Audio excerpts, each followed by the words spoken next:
Buenas tardes, señoras y señores. La sequía trunca también las mejores expectativas de los productores de legumbres, de lentejas, este año, con una recolección que prácticamente hace inviable la entrada de las máquinas por bajos rendimientos o allí donde algo han sacado, desde luego, con la mitad o menos de lo que esperaban, hasta tal punto de que muchos agricultores dejarán precisamente esas lentejas para la nueva campaña, para volver a sembrar, volver a intentarlo. Después de meses sin precipitaciones, los resultados son tan nimios como decepcionantes. Porque las medias están rondando los 100 kilos, 120 kilos, que es aproximadamente la mitad de la semilla que se ha gastado. Por lo tanto, las pocas lentejas que se están recogiendo son para sembrar el año que viene. Los rendimientos son bajísimos, estamos hablando de que hay rendimientos de 30, de 50 kilos, de 80 kilos por hectárea, algunos mejores, algunos llegan a 150, muy poquitos casos a 200 y otros muchos han llegado a no cosechar. Pues ya lo ven, decepción a pie de campo de los agricultores con las lentejas a pesar de los incentivos previstos en la PAC. Lo vamos a contextualizar enseguida. En el rincón de la caza y la pesca, el número de licencias de caza en la región sigue subiendo y recuperándose, Ángel. Sí, Jaramillo, estaríamos ya a nivel pre-COVID, además teniendo en cuenta que en Castilla-La Mancha son gratuitas las licencias para empadronados en algún pueblo de la región. El caso es que la memoria de la campaña 2022 recoge que son ya más de 115.760 las licencias que se expedían en la región. De esos, ¿cuántos son federados? Es decir, ¿cuántos tienen tarjeta federativa de deportista para competir? Pues más de 13.200, casi 334.000 en toda España. La tercera federación, por cierto, después del fútbol y el baloncesto. Enseguida lo repasamos. En este lunes 24 de julio, con los mercados cerealistas al alza, víspera, por cierto, de Santiago, tenemos también mucho que contarles. Estaremos a pie de viña, hacemos un avance en titulares. En las lonjas de interior arranca la cotización de los trigos duros y de fuerza con subidas fuertes en Albacete y Toledo. La tendencia contagia también a las cebadas, avenas, triticales y maíz desde que hace una semana decayera el acuerdo del Mar Negro. En el plano macroeconómico, el sector sigue de cerca la posible subida de los tipos de interés por parte de la Reserva Federal de los Estados Unidos, quizá el miércoles en otro cuarto de punto. El moscatel, el chardonnay o el verdejo entran en la recta final de la maduración, muy adelantada este año por las altas temperaturas. Los viticultores intensifican los riegos para que la uva llegue a término en las mejores condiciones de grado y azúcares. Si nada se tuerce, podrían llegar a las tolvas a primeros de agosto. La Unión de Pequeños Agricultores y Ganaderos reclama actualizar las indemnizaciones de sacrificio tras un vaciado sanitario.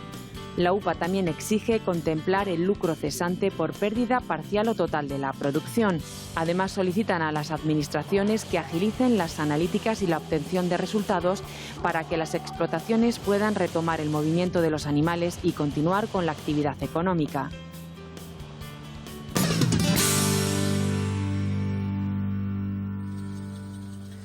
La siega va tocando a su fin, pero el maíz espera su turno, aguarda ahí en el calendario cerealista de Castilla-La Mancha. De momento va cogiendo cuerpo bajo esos riegos, como vemos en este vídeo de José, desde Malpica de Tajo, a las orillas de este río, en la provincia toledana.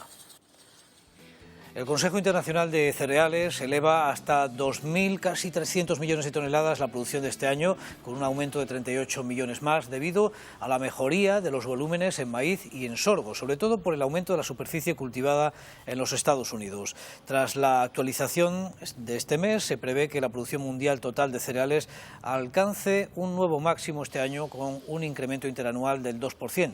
La cosecha mundial de maíz podría llegar en 64 millones de toneladas más respecto a la campaña anterior, hasta los 1.200 millones. Esos aumentos compensarían con creces la caída prevista en la producción de trigo, cebada y avena. En lo que respecta a la soja, será una producción récord de 368 millones de toneladas, debido a que la importante cosecha brasileña también compensará las caídas, por ejemplo, en Argentina.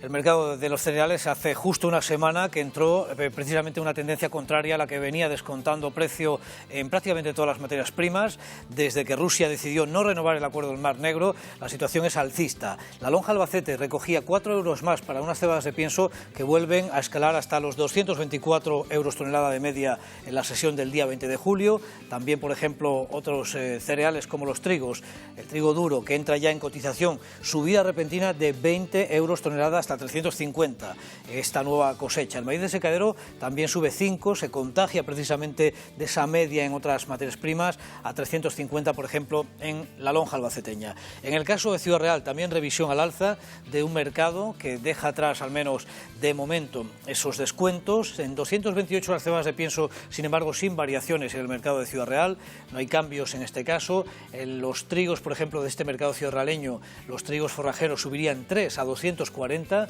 Ahí tienen el precio medio, por ejemplo, para las operaciones de estos días, y el maíz de secadero sube 9 a 246.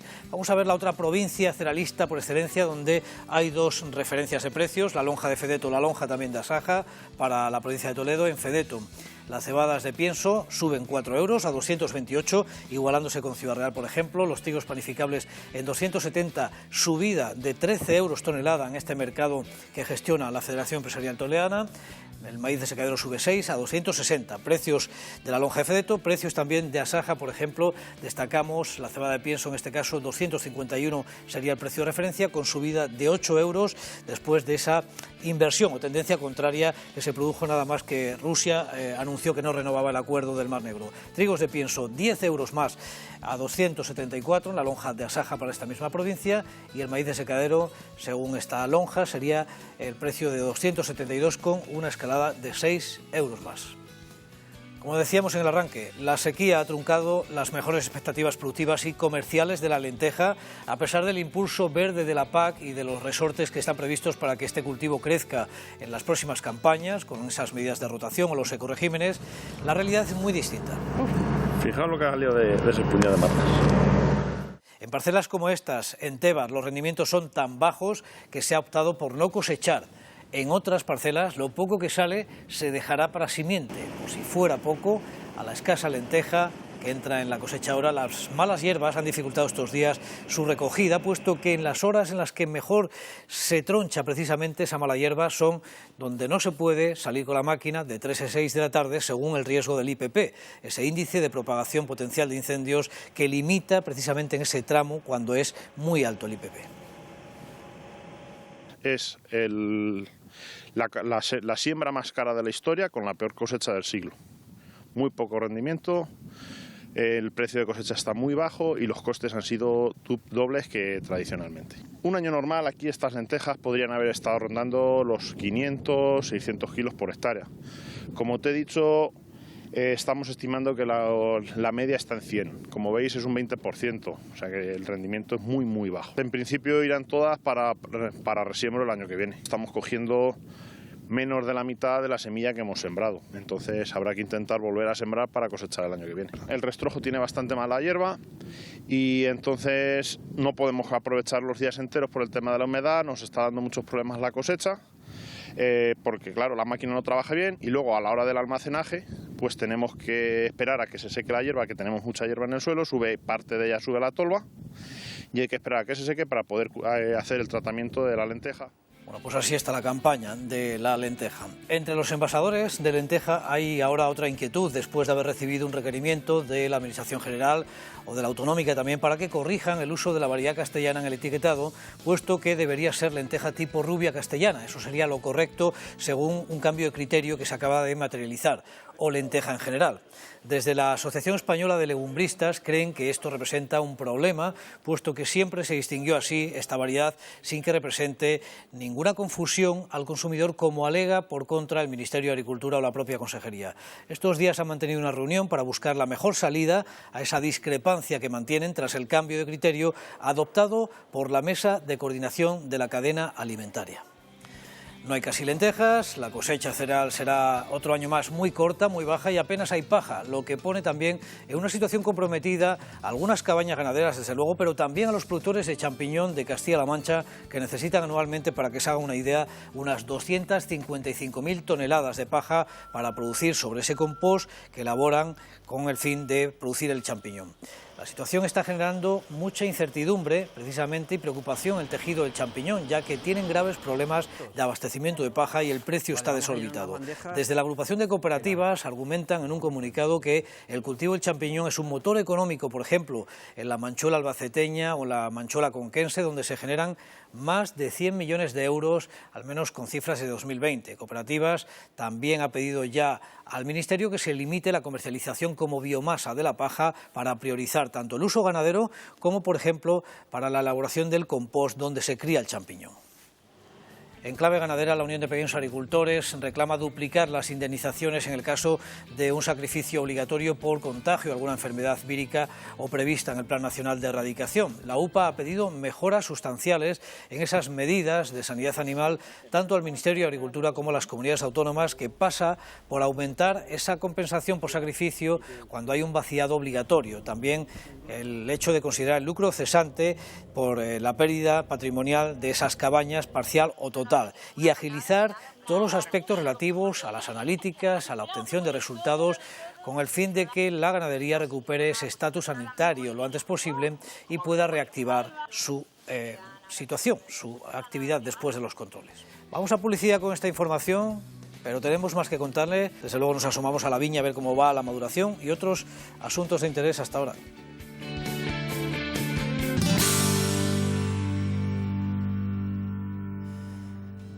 Entramos en la recta final del mes de julio, en la víspera de Santiago. Ya saben lo que dice el refrán: por Santiago Santana pintan las uvas, aunque ya llevamos varias semanas mirando precisamente a las cepas con una maduración adelantada en la práctica totalidad de las comarcas. Vamos hasta Alcázar de San Juan. Fátima Santos, ¿cómo está la cosa? Las altas temperaturas y la escasez de precipitaciones ha favorecido el adelanto en la maduración de cultivos leñosos como el viñedo. José María, que es viticultor y propietario de esta parcela, nos cuenta que efectivamente prevé un adelanto en la maduración de la viña, sobre todo en variedades como el moscatel y el chardonnay, las cuales podrían estarse recogiendo a partir del 10 o incluso del 15 de agosto. A partir del 20 de agosto también podrían estarse recogiendo variedades como el verdejo. Un adelanto en esta maduración que sitúa al viticultor en esas semanas estratégicas en las que José María nos recuerda la importancia de aplicar tratamientos preventivos para garantizar la salubridad de este tipo de cultivos y también regar por la noche en los casos de regadío. Habrá variedades como verdejo o como tempranillo que se van a vendimiar pronto, o con moscatel o una chardonnay.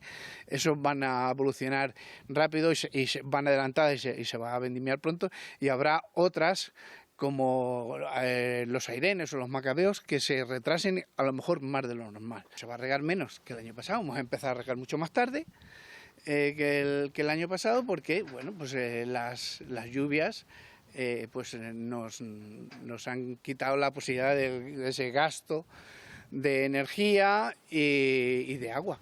Si no viene una catástrofe o cosas adversas, creo que estamos ante una campaña donde podemos conseguir unas condiciones de calidad muy óptimas gracias a las lluvias. Bueno, pues días estratégicos donde los enólogos también van haciendo los muestreos en esas variedades tintas, por ejemplo aquí en Malagón esta misma mañana, para vigilar las posibles amenazas que todavía están sobre las cepas y los viñedos, esas espalderas. El grado parece que no será un problema este año en algunas de las variedades que otras campañas llegaron algo bajos precisamente a las primeras vendimias, cuando entraban en las cooperativas. En comparación con el año pasado, por ejemplo, es que tenemos unas uvas con mayor acidez, por lo tanto vamos a tener unas uvas con mayor grado que el año pasado.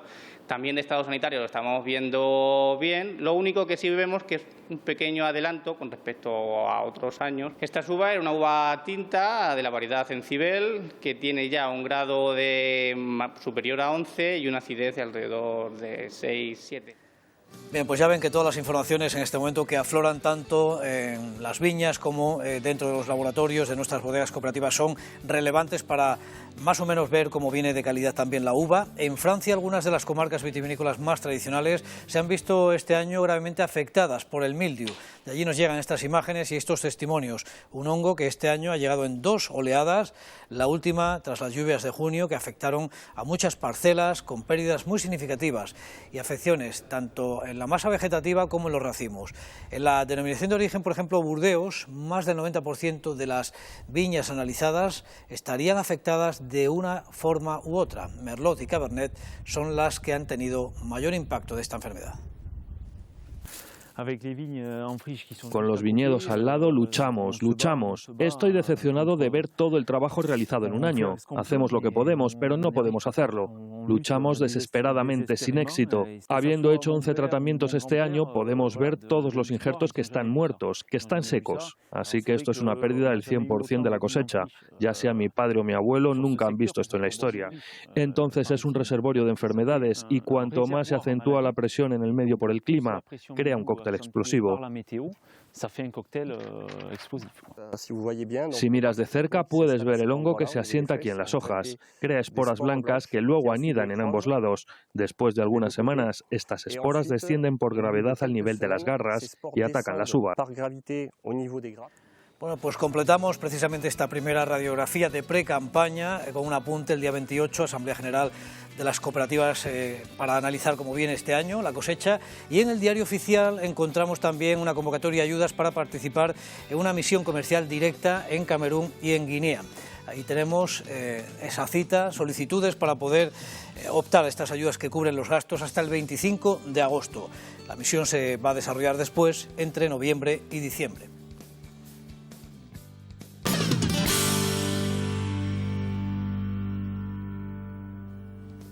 Abrimos el rincón de la caza y la pesca con bastantes noticias también. Un deporte que, según la última estadística, sigue siendo el tercero de España en el número de federados, Ángel. Sí, Jaramillo, el tercero por detrás solo del fútbol y del baloncesto.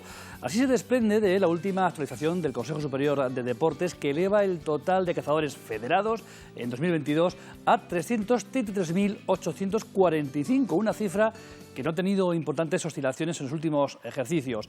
Este volumen de cazadores federados como deportistas se encuentra a su vez inscrito en algunos de los 6.358 clubes registrados. En este caso, la caza, en el caso de los clubes, sería el segundo deporte con más equipos, solo por detrás del fútbol y por delante de otros como, por ejemplo, el ciclismo. Además, más del 8% del total de clubes deportivos del país son de caza. Si sobre esta base estadística hacemos una aproximación de género entre los cazadores federados, sigue siendo aplastante la mayoría masculina, con un número de mujeres federadas en caza aún muy inferior al de hombres. Son 4.245 mujeres frente a 329.600 hombres, aunque eso sí, sigue en crecimiento en la cara femenina, habiéndose duplicado prácticamente en 2022 con respecto a 2020.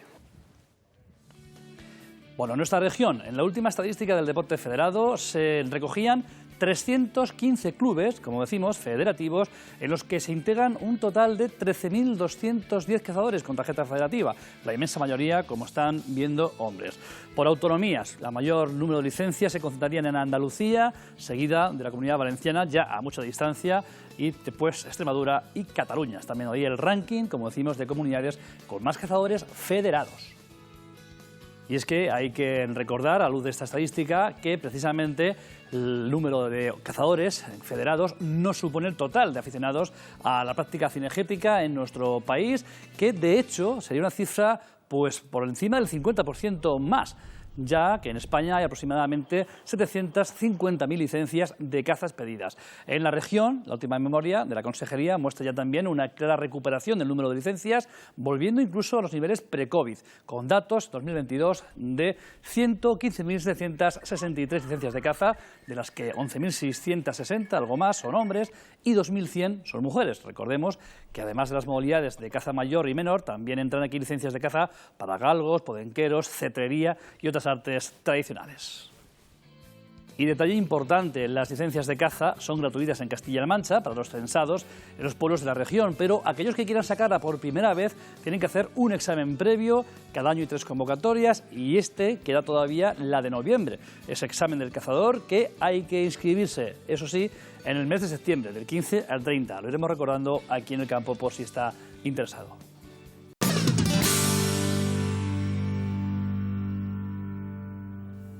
Llegamos al final, lo hacemos siempre con sus imágenes, fotografías, animándoles a que las envíen a través del correo o a través del WhatsApp, de su móvil al nuestro.